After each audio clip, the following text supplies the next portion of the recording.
lost $650,000. This really sucks. I hate to tell this story, but I don't want you to make the same mistakes that I did. Back in 2018, I went to buy a condo. I was thinking about buying a condo in Destin, Florida. Got a $140,000 condo, beachfront on Holiday Isle, under contract. I used my regular conventional loan lender that I'd used in Tennessee, went to buy this condo, and halfway through, we found out that the condo was not conventionally financeable, because when you are in a market with a lot of condos that are second homes or investment properties and not primary homes, those condos are typically what's called non-warrantable, which means you can't get a conventional loan on them.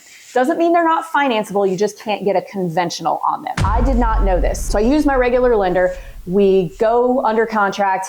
2.5 weeks in, we find out, hey, this condo is non-warrantable, not conventionally financeable. So being new, I thought that that meant not financeable at all. So I thought that all of these condo towers up and down the beach in Destin and Panama City and Gulf Shores and all these places, I thought that all those hundreds of thousands of people just had that much cash, that they just all paid cash for these condos. And what did I do? I gave up. I didn't call another lender. I didn't do anything. I just thought, man, guess I'm not a baller yet, and didn't buy it. Now, later, I found out that there are plenty of non-warrantable condo lending products out there where I could have bought this condo. But that deal was gone, so I just didn't think about it anymore, bought another property somewhere else.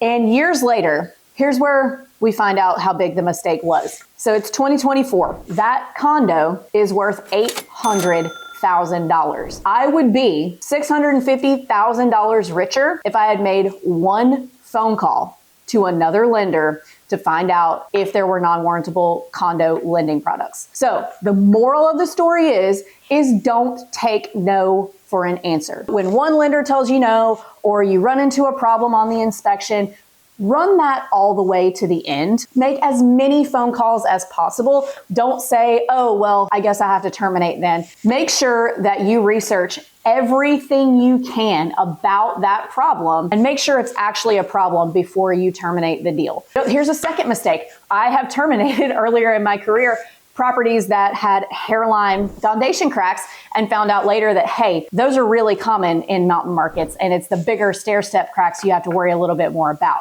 So make sure anytime you run into any sort of obstacle, a short-term rental, apartment building, anything, that you make every phone call you can and do all the research you can to understand that it is a problem or uncover that it is in fact not a problem before you terminate.